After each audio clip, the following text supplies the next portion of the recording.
Welcome, friends, to another edition of Economic Update, a weekly program devoted to the economic dimensions of our lives, our jobs, our incomes, our debts, those looming down the road, those facing our children. I'm your host, Richard Wolff. I've been a professor of economics all my adult life, and currently I teach at the New School University here in New York City.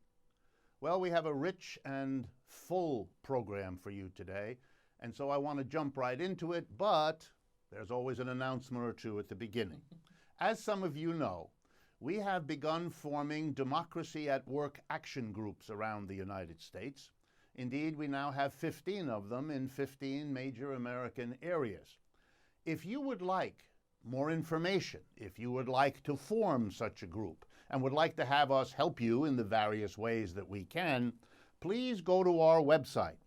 And the best address to use is action, because we call them action groups, action.democracyatwork.info. Democracy at Work is all one word. So again, action.democracyatwork.info. And indeed, our general website, democracyatwork.info, is a treasury of all kinds of useful things. If this program interests you, there you will find interviews, video, audio, written materials that expand far beyond what an hour program like this one can possibly do. This website, democracyatwork.info, and its companion, rdwolf with 2fs.com, these are the websites we maintain. We update them several times every day, and they are available to you without any charge ever, 24/7. That's a service we provide. Do make use of them. In addition to all those materials, they allow you to communicate with us as to what you like and want us to do on this program, or what you don't like. That's up to you. It allows you with a click to follow us on Facebook, Twitter, and Instagram. It allows you to help us spread the word by going beyond the 80 radio stations, for example, that already show this program, as well as the TV stations that already do. Finally, as many of you know, we now produce a television version, a video version of this radio program. It is uploaded within a few days onto our YouTube channel. If you'd like to see the program, if you'd like to see it after having heard it and hear it again, you can get us on the YouTube channel. And if you go there, please look for Economic Update, which is the name of this program, and please subscribe to our YouTube channel, because then you're informed of everything we post there, and it's a good boost for us as well. Okay. Let me turn then to the shorter updates before we get to the more major part in the second half of our program. The last week was dominated by economic news of all kinds, but perhaps one of the most glaring stories, which is an economic story at base, had to do with United Airlines. They behaved in an extraordinary way. By now, my guess is you've all heard about it, but if not, let me briefly recoup. United Airlines, like virtually all airlines, typically overbooks its flights. That is, they sell tickets to more people than there are seats on the particular flight.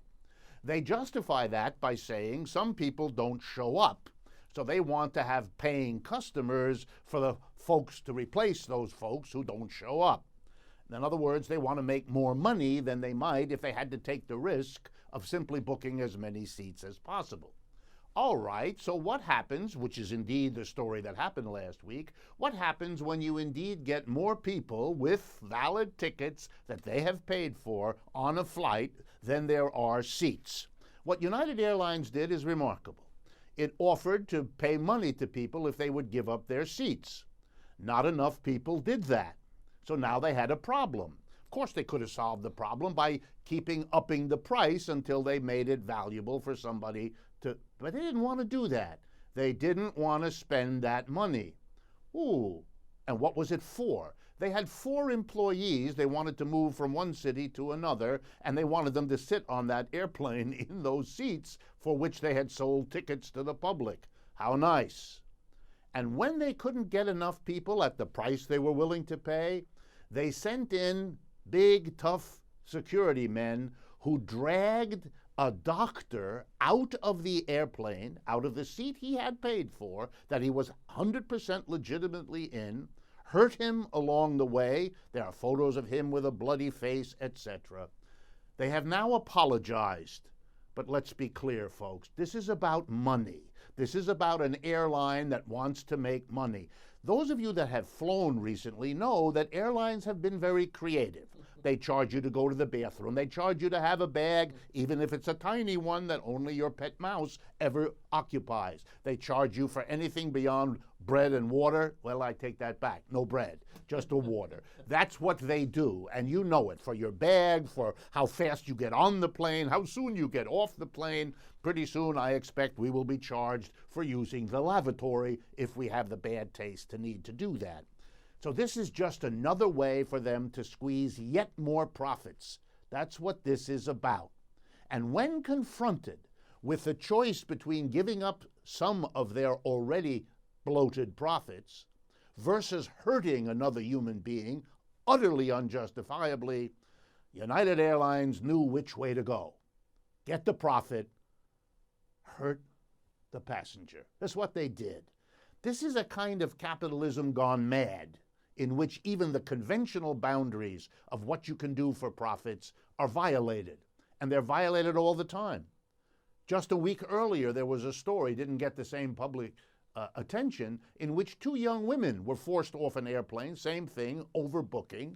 They didn't protest, they went off, but they weren't happy, and they were told that they had to get off because of the leggings they were wearing. In other words, their dress didn't fit, even though it's a normal dress millions of people wear every day, but it was an excuse to make more money, to be able to do what they want to make more money. The next time you hear the praise of capitalism for the system that brings us economic well-being and efficiency, please remember this story. It's one of many. It is not something only United Airlines does. But when you behave this way, and when other passengers use their phones to catch videos of what you're doing, then you're caught. The president of the company, with unspeakable bad taste, tried at first to deflect attention. But when his profits were attacked, because it turns out that the doctor was of Chinese background, and United Airlines' future depends on selling tickets in China, and China's social media world went nuts, he had to reverse himself and finally apologize, as if it makes much of a difference. Let me turn to my next story. As most of you know, because we've documented it, going to college at this point in the United States is an extremely dangerous economic gamble. Less than ever before does a bachelor's degree at the end of 4 years of college get you a good job and good income.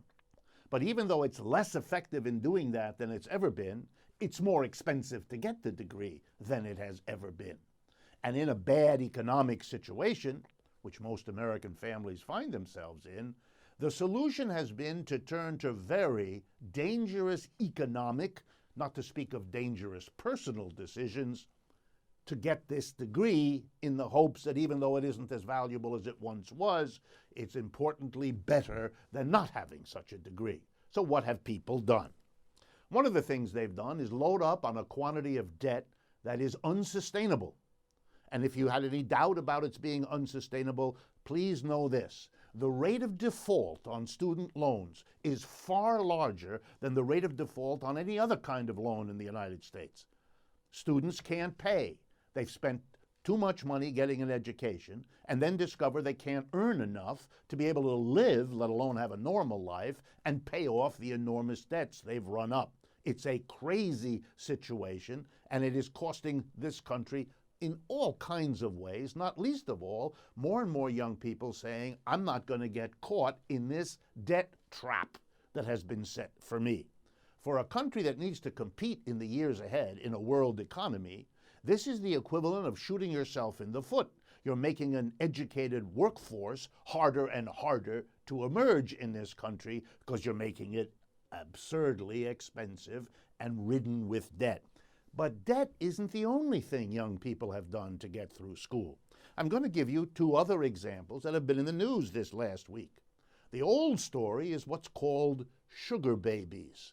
That's right. Those are college students, particularly young women, who make a deal, typically with a business traveler who comes to the city, wherever their school or college is, periodically, to be, I'm going to be polite now, an escort for the time that this business traveler is in town.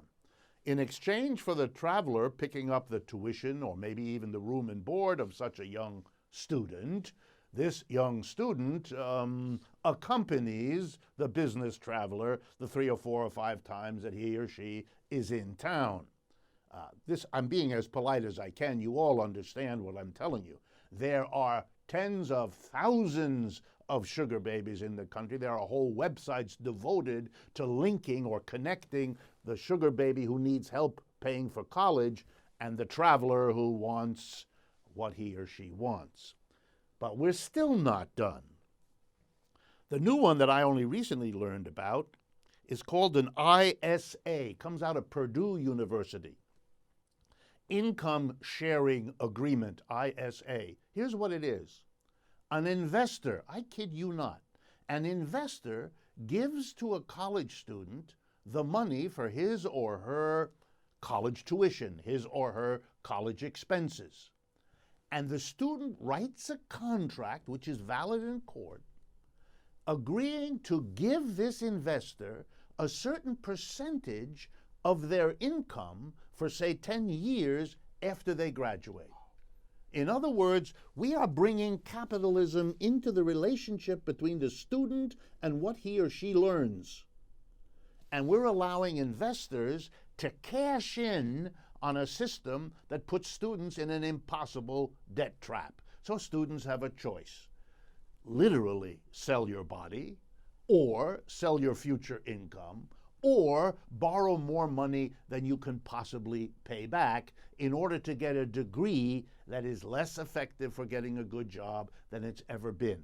Welcome to a higher education in a capitalist system that is richer than most other capitalist systems in the world. That's how it treats these things. Well, then you might think, as Hillary Clinton clearly does, that Governor Cuomo here in New York has done a great thing by passing a bill which says if your family earns less than $125,000 a year, you will be able to go to either a community college or a 4-year public school here in New York State without paying tuition. But there are 2 catches to this bill. 1, you must go to school full-time, 30 credit hours a week, and you must do it in the requisite 2-year program of the community college or the 4-year program of the regular full college. The vast majority, particularly of poorer people who don't earn more than $125,000, have to work to go to school at all, and therefore they can't do a full-time job and full-time college. They take a few extra years. We should encourage and make it easier for them. What this is doing is saying, if you're in that situation and you can't go full-time, we're not going to help you. What in the world is going on? But that's only the first catch. Here's the second. If you do this, if you get tuition waived for you, and you go to college in New York State under Governor Cuomo's bill, you must live and work in the state of New York for at least 5 years afterward. If you don't, if you get a better job offer, if your life partner comes from another state, if you have any one of a million reasons to move, you will lose the money you got because it will be converted by the state into a loan which you must pay back and on which you must pay interest.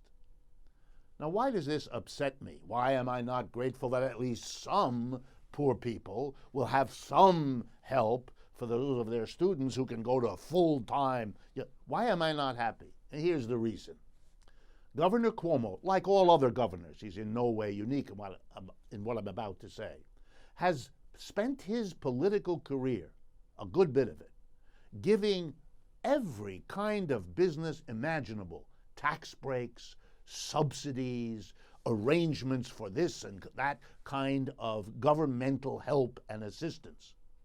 And in very, very few cases, is there any limit on it? Is there any give back that is required? Any compensatory help to the state of New York?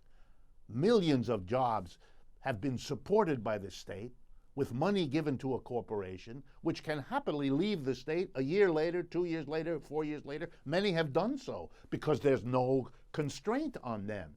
If we're going to help capitalists do better business in the state without conditions, why are we sticking conditions on poor people with incomes, family incomes less than $125,000 to help them through college? There is something terribly wrong in this set of priorities that governs this. So that when Mrs. Clinton congratulated Governor Cuomo by saying this is a wonderful achievement for progressives everywhere, all I could think of was the problem of her campaign.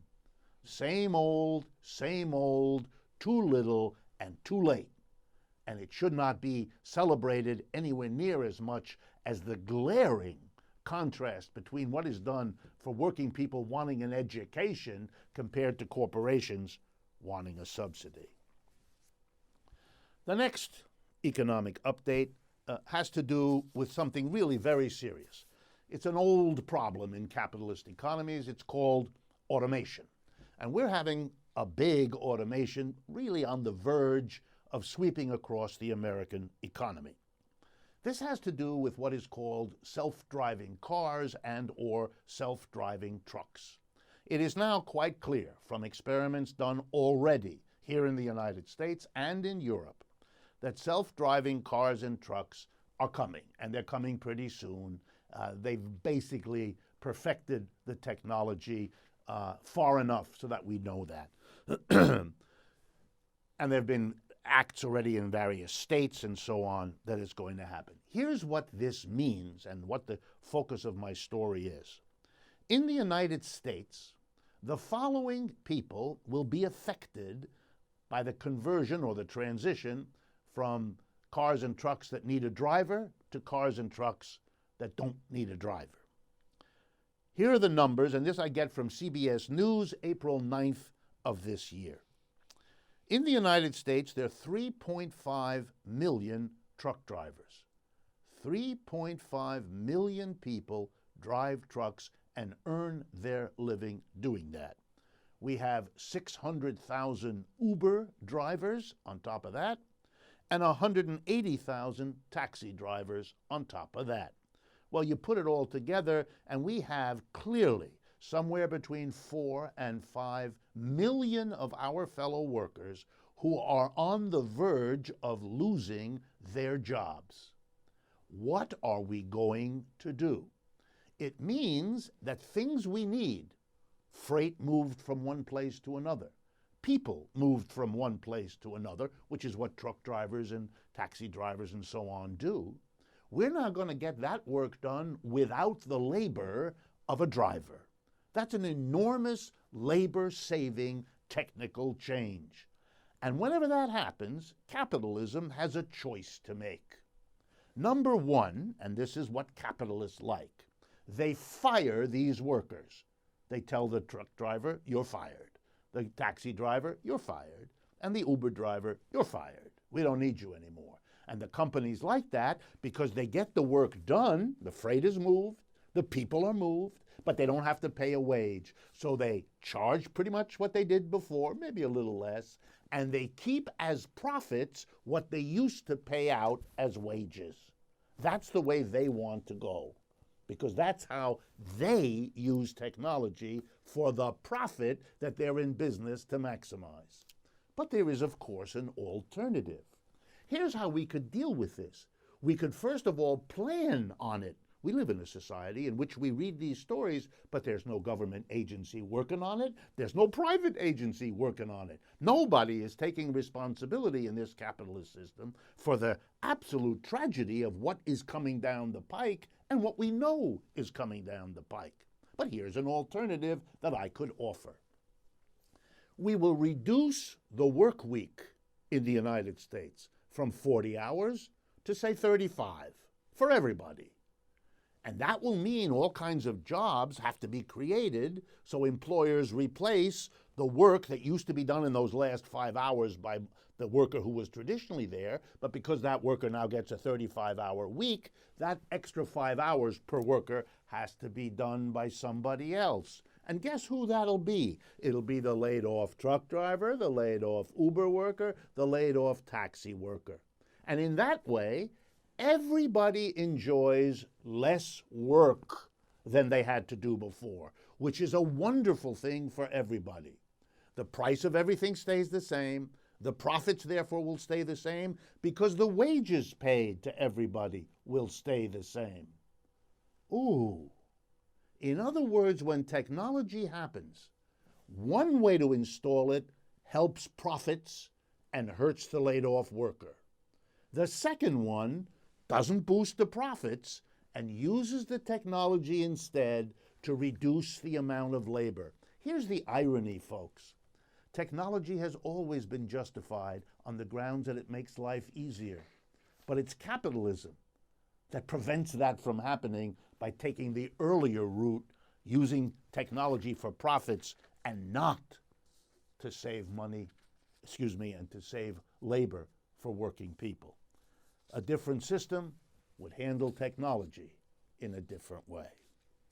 The last short update before we get to the major part. I have to take issue with Mr. Larry Fink. In case you don't know who Mr. Larry Fink is, he's the head of something called BlackRock. And you should know about BlackRock if you don't, because it's the world's largest asset manager.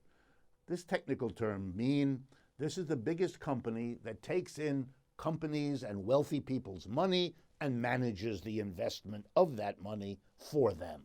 BlackRock is the biggest one in the world, and Mr. Larry Fink runs that company.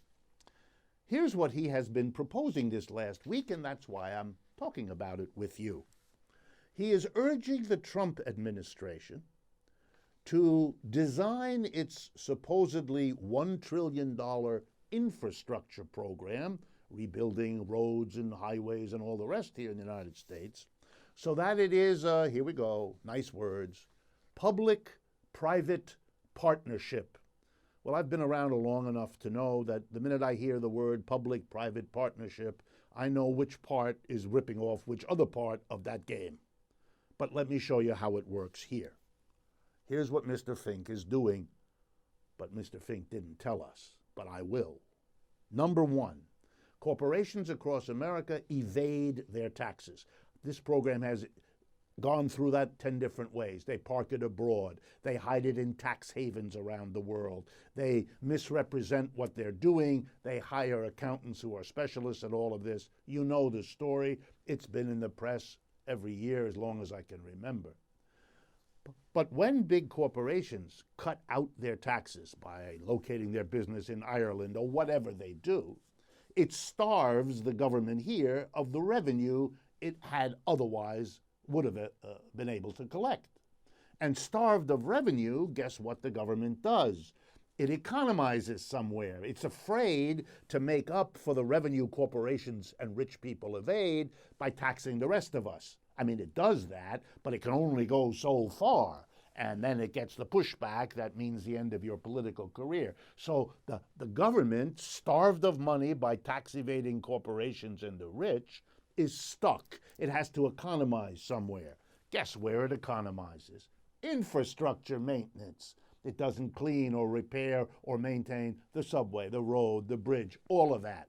So after a certain number of years, the bridges fall down, the roads are impassable. You know the story as well as I. And now listen to Larry Fink. The government doesn't have enough money, he says, to do this on its own. And yet we must repair our bridges and roads. So here's what we'll do. We, the private sector, big business, corporations, and the rich, will pool some of our money and share it with the government to build the roads, to rebuild the roads and the bridges. But the only problem is, since it's our private money, you have to give us a return on our private money. So there'll have to be a toll on the bridge and a toll on the road. And you get the picture? This is a hustle, friends. This is the corporations and the rich not paying the taxes, destroying the infrastructure, and now they're going to make money by giving to the government as an investment the money they cheated the government out of before by not paying their taxes. And they want a return on all of this. This reminds me of the old story of the two gentlemen who visit the dry cleaner in the neighborhood. And they say to the dry cleaner, "We're here to sell you a policy to protect you from vandalism." And when the local merchant says to the two guys, "What are you talking about? Protection from whom? I don't need any protection." They both smile. They look him in the face, and with a very pleasant tone of voice, they say, "You need protection from us." And then he understands, and then he pays. Mr. Larry Fink of BlackRock is playing exactly the same game. You either give us the money on an investment to help you rebuild the infrastructure, or you're going to watch it deteriorate even more. We are going to make money first by not paying the taxes we ought to, and then we're going to make money again by getting a return on giving you the money we saved by not paying you taxes in order for you to do what you otherwise could have done as a public project to maintain the public roads without sticking us with the toll to pay off private investors to help.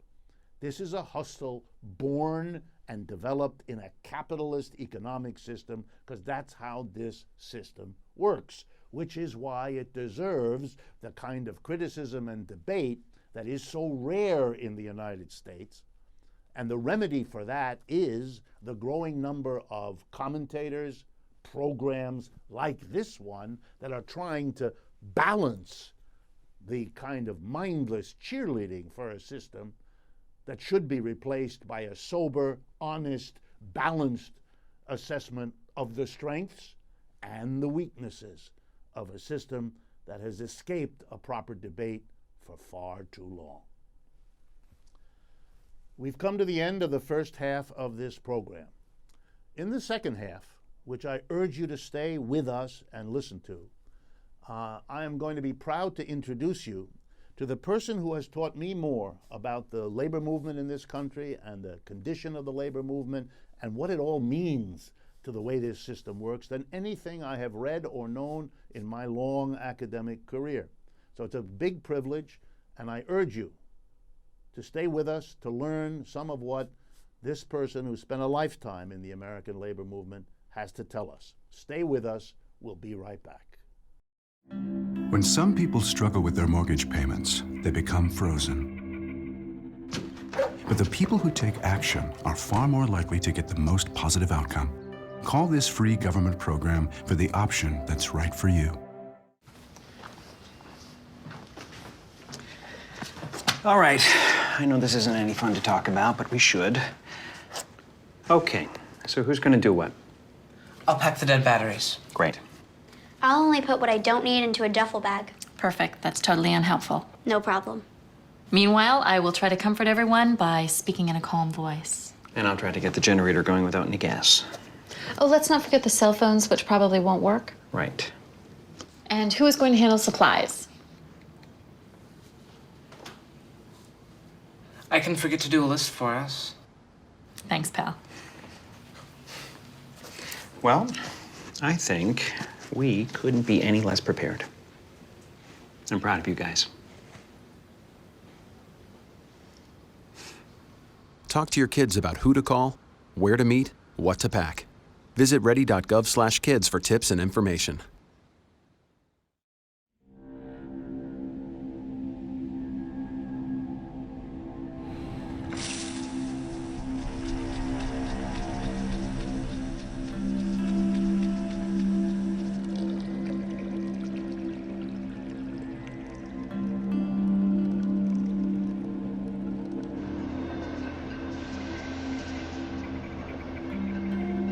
When some people struggle with their mortgage payments, they become frozen, petrified.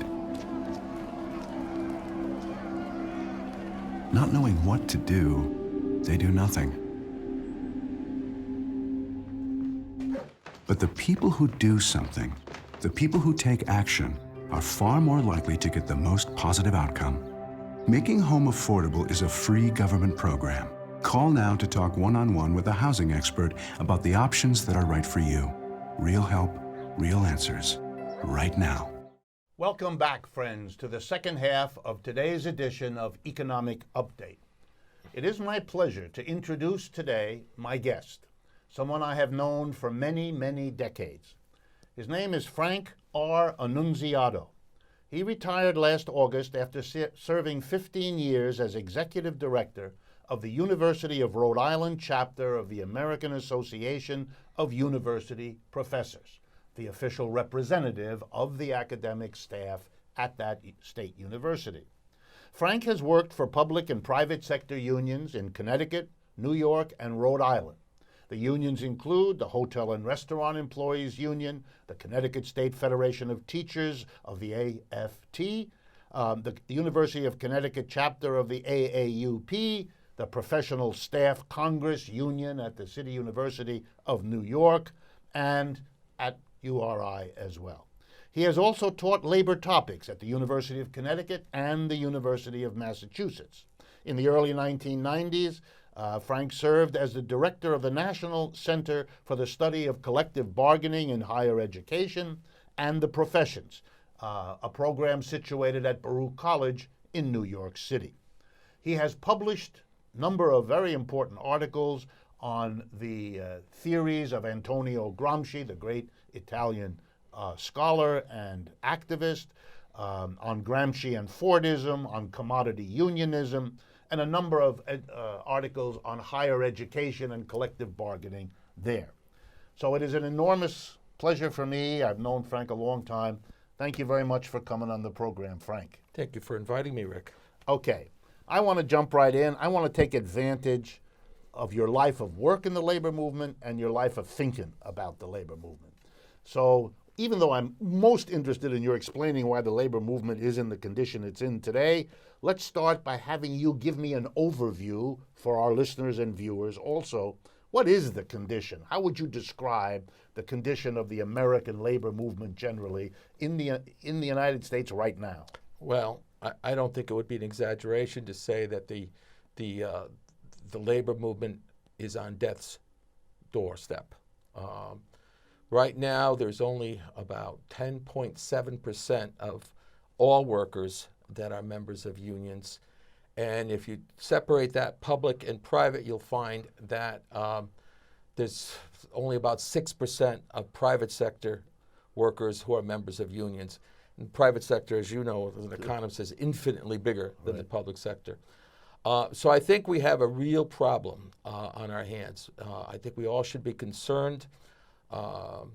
I'm a union baby. I mean, I grew up in a union household, so it's always been part of me. But many people have commented over the years that the great American middle class, the force most responsible for that was the labor movement, especially the labor movement coming out of the Roosevelt coalition, the Franklin Roosevelt coalition. Why did it happen that the labor movement has gotten so beat up? I think it's a perfect storm of the law. The law has been changed over and over again to make it harder and harder for unions to organize. I think it's also you have to say that the courts have been responsible. Tremendous decisions by the courts have made union weapons less and less useful. Many of us learned years ago about the poor Danbury Hatters in Danbury, Connecticut, who dared to leave a boycott against one of the hatting companies. And by the beginning of the 20th century, that was a major Supreme Court decision in which the Supreme Court of the United States ruled that a boycott violates the Sherman Antitrust Act. Now, that law, as we all know, was developed to prevent conglomerates and cartels. And monopolies. And monopolies. Right. And what was it used for? To stop unions. Right. So things like that have really created this situation where unions are no longer able to organize, to represent people, except for the public sector and except for unusual places like New York, where unions maintain themselves, are still strong, still viable. Okay, so if they're at death's door, and you yourself just now hinted at it, they did come out of the Great Depression pretty strong, at least relative to what they had been before. They got a couple of laws from Roosevelt that made it easier to organize, but they did the hard work on the ground, mobilizing millions of people. Tell us, because it is so early, how did this happen? How did they go from the strength they seemed to have, say, at the end of World War II, 1945, to the dire situation you just summarized? Well, it's wonderful to think in Marxist terms about this, I think. Okay. And what happened first? What happened was the Depression. The Depression weakens our capitalist system enormously. Right. Allows for a imaginative, courageous leader like FDR to come in and say, we're going to boost demand. I have to boost demand. That's the capitalism can't fight him anymore. They're dead. They're dying. So he does that. He gets legislation planned, and the unions respond. There's the CIO, the great CIO, aggressive, imaginative. They go all over the country and organize everywhere. Big steel, big rubber, the auto workers, on and on. So you have those things to happen. Now, here comes the Marxism. We then have World War II, okay? Roosevelt enters the war, but he knows that he can't win this war without labor's cooperation. So he asks them, will you agree that there will be no strikes, no lockouts during the war, and we will arbitrate all your disputes? Most of the unions agree to that. He then dumps tons and tons of money into the economics of the United States. Planes, tanks, on and on and on it goes. The government buying all those things. Buying all that. What effect does that have? Well, it has many effects, but one of them is capitalism recovers, right? So while the workers are doing well, capitalism is also doing well, I think. And so after the war, they're in the catbird seat. They run the world. American capitalism runs the world. Europe is destroyed. Japan is destroyed. The Soviet Union weakened. Drastically weakened. Lost 40, 50 million people. Horrible battles in the Soviet Union. And so only the United States has a functioning capitalist system. And now is the time for them to get back at these unions that have taken too much for them. So immediately after the war, 1947, Republicans take back Congress. They pass all kinds of legislation to make the Taft-Hartley amendments, which make it easier for employers to resist unions in organizing campaigns, create right-to-work, so-called right-to-work states. By the way, there are now 28 of them in the United States, whereby these states, unions cannot bargain any kind of meaningful union security. And then the greatest weapon of all is struck on, and that is anti-communism, all right? So the Soviet Union, which had been our great friends, our great allies, who lost more people in the war than all the other countries perhaps put together, is now our enemy. Right. And they are in government. They are here. They are there. And so the labor unions are accused of being communist-ridden, especially the CIO unions. Walter Reuther, the great progressive, beats up on the communists and the auto workers. The CIO in general dismisses 5 communist unions. So it's one after another attack on the union movement. The 50s, we see the Landrum-Griffin Act, which regulates how unions operate. So it's an unrelenting attack on unions.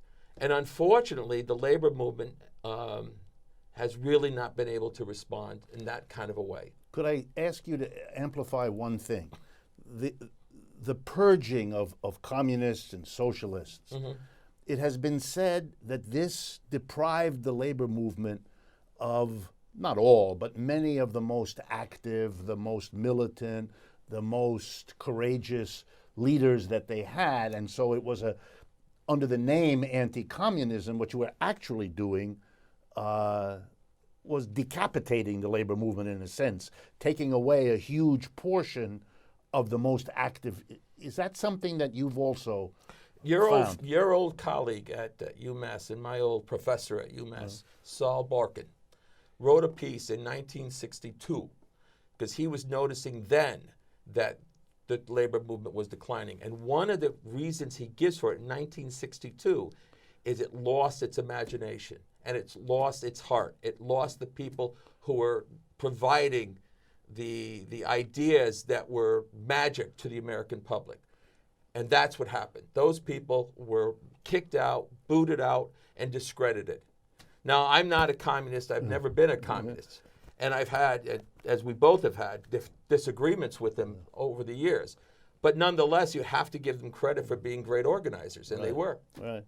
So that you couldn't kind of assault them for being great organizers of a successful movement. Right. So you had to find something else to tar them with to get them out of their positions. Correct. And the anti-communism Right. They were was the opportunity. That's right. The poor Rosenbergs were killed because they were selling, atom bomb secrets or whatever the excuse was.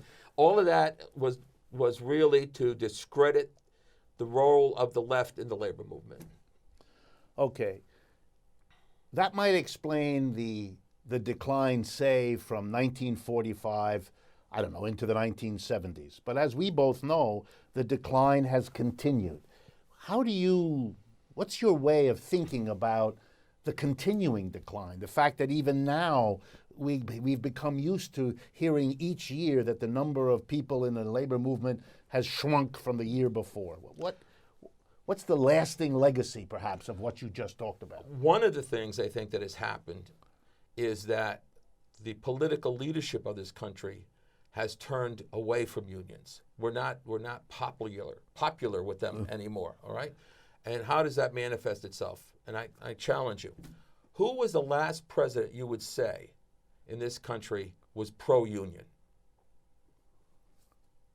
That's hard. It's hard, isn't it? It's very hard. I'll give you the answer that I have, and you're not going to like the answer. Lyndon Johnson, Yes. right? I could have thought of it. I thought maybe the peanut farmer, but he wasn't much. He yes. wasn't much. So we have to go back to Lyndon Johnson. Right. So for we're talking somebody- half a century. We're talking about, 1968. Right. He's out of office. So we didn't have, think of our last president, a progressive man for sure, did a tremendous amount of good things. The Teamsters Union was never, according to them, never invited to the White House. People wonder why are building trades and Teamsters so positive on Trump. One of his first acts was to invite them to the White House. Right. And the head of the Teamsters Union reportedly said, never was invited here under Obama. Right. All right. So that's the stuff that's going on. First of all, we have not had the political leadership saying what FDR said, I want you to join a union. And why not? Why can't they say that, right? It's now become, no, we can't talk that way because it's not popular anymore to talk that way. The second thing is, I think, is that we are responsible. We in the labor movement are responsible for that.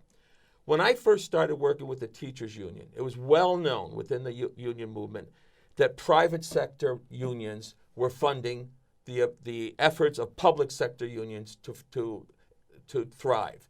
So the steel workers, the auto workers dumped millions of dollars so there could be an AFT, so there could be an AFSCME, all right? We're not doing that anymore. Now I think it's time for the public sector unions to say, okay, here we are, and then we're going to bring you back to life at this point. The private sector union. Yes, right. And then, it's the law. The law is, Mr. Bumble said, right, the law is a ass, and it is. It is an ass. Unions, it's now, we have a labor board. Obama made it slightly better, but still a labor board that more often than not rules that employers have freedom of speech, that employers can campaign against unions. And the final thing I would say is us. I mean, it really is us. We're not as imaginative, we're not as bold, we're not as willing to take risks as we used to be, or as our parents used to be. There's a new book out, and I'm reading part of it. It's kind of funny, actually. It's called The the sociopathic generation, in which it blames us baby boomers for everything that's wrong in America. So let's say that's half right. Then we're also responsible for what happened to the labor movement as well. So I think, one of the most exciting things that I have seen happen over the last 10 years is the Occupy movement. Well, you're ahead of me, Frank, but let me just ask you to do that. What is, you've painted a dire picture, you've given us an explanation of how you see it got this way. What do you see is happening that might, no guarantees, revive something like the labor movement, the left movement that was in existence and effective in the 1930s? We know we can have such a movement because we've had it. We know it can do great things because it did. What are the chances and how could it emerge again? Well, I think the Occupy movement was exciting for that reason. People criticized it because they said that, I heard this in Rhode Island all the time. Well, there's no Act Two, it's just, and yeah, that's true. Right. But nonetheless, millions of people were affected by that. Right. millions. It's hard to imagine the Bernie campaign without the Occupy. And it's hard to imagine a university campus where there wasn't a door with, 1% on it, yes, right? I had it on my office at URI. I had it in French as well. Nous sommes le 99%. Right. And because it was worldwide, right. is what I'm saying. Yes. So I think that those people who did that must continue doing things like that. Must continue to sticking their necks out. Right. Guys my age, all we can do is support them, and we will support them. With money, with our, with visiting them, stuff like that. But we need you remember in New Haven, Rick, there was a Portuguese man in Fairhaven, where you lived and where I grew up, who was a union organizer under Salazar in Portugal. And we asked him once, well, how do you organize unions? And his response was quick, because he had thought about it. He said, you have to find the half-crazies. Who are the half-crazies? Those are the people who will do things that no one else will do. Right. And we still have them in our country, and they have to come forward, and they have to pay attention to the labor movement. And I think it's possible, and I think they will come out. And will they do things that you and I would want them to do? Probably not. But they're going to bring imagination back into things and joy back into things, and that's what we need. Yeah, I have the same feeling, Frank. I've told this story. If the people who organized the sit-in at Zuccotti Park here in New York City, where Occupy had its base, if they had come to me in the summer before, which they didn't, but had they come to me and said, what do you think? You've been around a while, you've been active. We're planning to set up some tents in that park. What do you think? I would have told them, you're like crazy. You just said, you're crazy. Yeah. No one will care. Yeah. You'll get a story in the back Yeah. page of the newspaper, Yeah. and it'll be forgotten. Yeah. I'm so glad they never came, so they didn't get this bad advice from me, because that imagination was the right thing at the right time. Who could have imagined that within a matter of weeks, 350 cities across America would have encampments on their downtown parks? It was a stunning. And around the world. Paris, Berlin, yeah. everywhere. London, yeah. Okay, so let me get back to something that you and I have in common that touches this point. I'm a professor. You have been a professor. We are people who are making an interview on the radio and TV now. What's our role? You said it generally before, support, help. What can we say, though, about what's going on that might help the half-crazies to see their way forward to applying their courage and their initiative to the rebuilding of a labor movement? What you started this program on is the one thing that we could do the most on. You providing an analysis of the news. We don't get that anymore. I read every day the New York Times, and most of the times I want to rip it up and throw it away, right? Because it has this unbelievable bias about things. You can't. We were talking earlier. Julie Stein, poor Julie Stein. You would think that she was the most evil person in the world, according to the New York Times. So you providing these kinds of services to people, this kind of analysis for people. And we all have to do things like that. We all have to become more public. But at the same time, I think we have to keep a distance so that the younger generation could really lead this fight, which they have to. Right. Do you see anything like that happening? I mean, you pointed to Occupy. Right. Anything else that has occurred that you might point us to be aware of? Well, Just whatever's crossed your horizon. there are. It's not much that I see. And maybe because I was in Rhode Island for so long. I mean, no, I don't mean to be critical. Rhode Island is a strong union state. Yes, as states go, it has Right. always been. It's almost as strong as New York is, and there's very strong people there, and imaginative people there. But no, I don't see a lot of it going on. It may be because I'm not looking. You know. I mean, I know there's labor notes. I know Stanley Aronowitz has just written a book, which is a very good book, by the way, and I recommend people to read it. Tom Gehogan, I think is how he pronounced his name, a labor lawyer in Chicago, has just written a book too. Both those books, Stanley's book and Gehogan's book, are about the decline of the labor movement. So people are focusing on this and are giving ideas about this, and I think that's all to the good. Right. Hopefully, people are reading them. Yes. Well, mentioning them here will help do that. I know at some points you taught me things about labor movements in other parts of the world. Yeah. Are there things going on that you're aware of elsewhere that Americans need to think about, to know about? Well, both of our favorite countries is France. Right. And I think people ought to look at France in terms of what they mean by a labor movement. They don't mean what we mean, millions of people are members or paying dues or anything like that. They mean what people will go on strike, what people will actually risk something. That's the labor movement. That is made, even conservative politicians, like, if you remember, of course you do, but if everybody remembers Sarkozy, the former president, right? He actually made a deal with the unions, right? He said to the unions, okay, I'm willing to throw more money into the unions. I'm willing, but let's have the workers choose which unions they want to represent them, and 5 of you will be chosen, right? The top 5. What does that mean? One of the things that Stanley Aronowitz talks about, Tom Gehogan talks about in their books, is getting rid of this notion of exclusive representation. To have minority unions, to have people go out there and say, we want to be recognized and we don't care if anybody else dislikes us, right? See what happens. Right. That's true. Right. I love this, because see what happens is your way of saying something that strikes me as so important.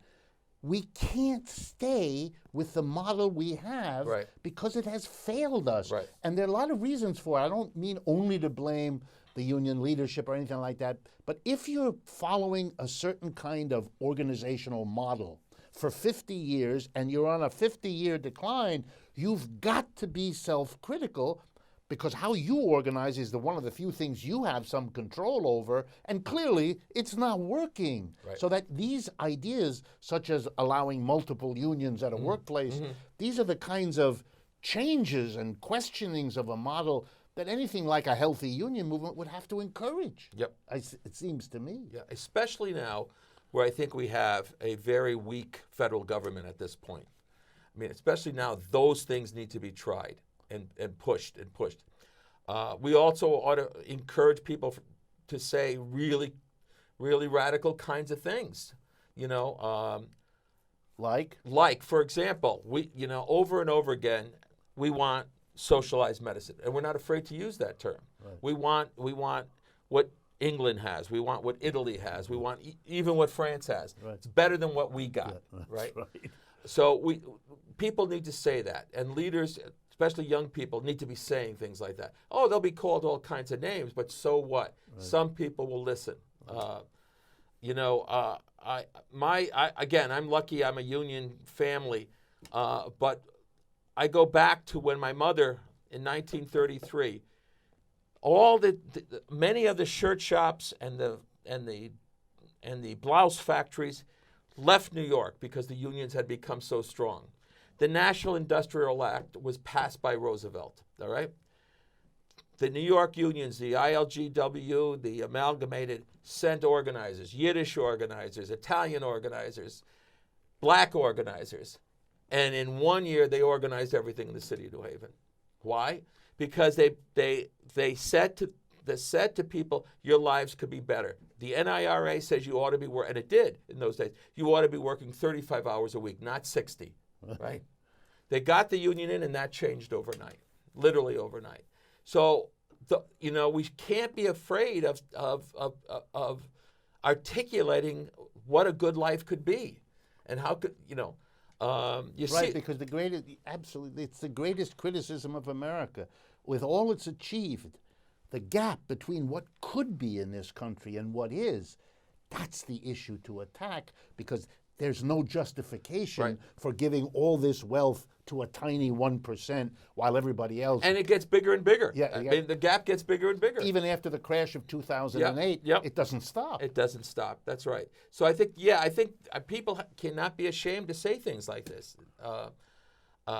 And people my age, what do we have to lose anymore? That's the way I feel about it. Okay. So do you see yourself in the minute we have left, do you see yourself doing this kind of thing in your retirement? my dotage. Your dotage? No, I don't know. I love what you're doing. I think it's wonderful, but that's you. I mean, that's how you are, and I don't know if I could be the same way. Right. But I do things in my own little ways. I try to help people. Politically. I'm gonna also ask if you would consider coming back and resuming this conversation about the labor movement. Lord knows it needs it. If you have some time in the months ahead, we can arrange it again. And I hope you write. I know how good you write when you do. And if you do, Democracy at Work will be proud to publish what you do. Thank you. Sure. Thank you, Frank. And thank you for a lifetime of teaching many folks like me what the labor movement is about. Thank you, friends. I want to thank you all for listening. We have, as you know, partners for this program. We want you all to be partners. I want to thank truthout.org, that remarkable independent source of news and analysis that's been our partner for a long time.